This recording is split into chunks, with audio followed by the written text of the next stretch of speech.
We begin this evening with what is a symbolic and yet significant change for Canada's military. The armed forces are getting a royal name change. The Maritime and Air Commands are once again the Royal Canadian Navy and the Royal Canadian Air Force. The Land Force Command is now the Canadian Army.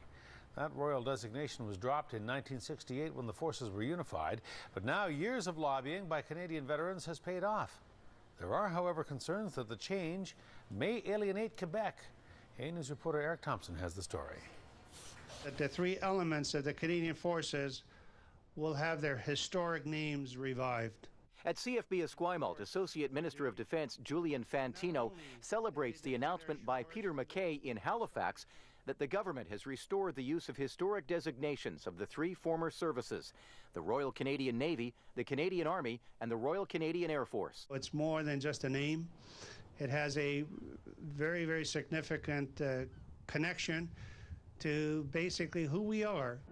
The Royal Canadian Navy. Canada's military removed its royal label in 1968 when Ottawa unified the three branches of the Army, Air Force, and Navy. Nearly 4 decades later, the Defence Minister switched it back. Sometimes I think it's important to correct historic mistakes and correct them when possible. After all, it was under these names that the Royal Canadian Navy, the Canadian Army, and the Royal Canadian Air Force brought Canadians great honor. The symbolic name change coincides with the Navy's centennial, signed into effect by King George V on this day back in 1911. The Maritime Command will be renamed the Royal Canadian Navy, Air Command, the Royal Canadian Air Force. Land Force Command will be called the Canadian Army.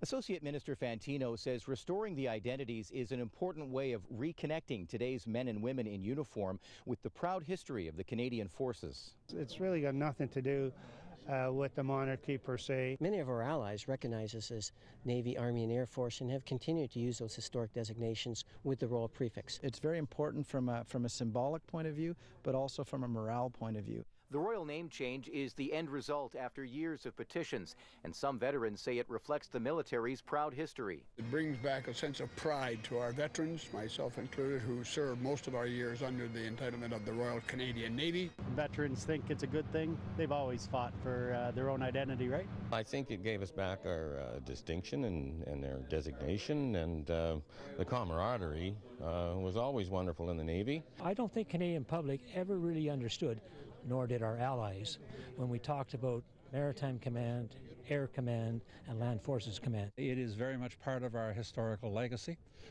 We, in fact, were one of the great navies of the Second World War. Others say honoring Canada's monarchist past is divisive and a mistake.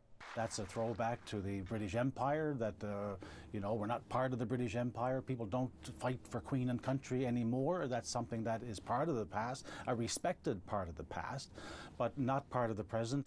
Critics say the name change costs would be better spent on military resources. The Defence Minister insists the price is minimal and will be spread out over time. In Esquimalt, Eric Thompson, A News.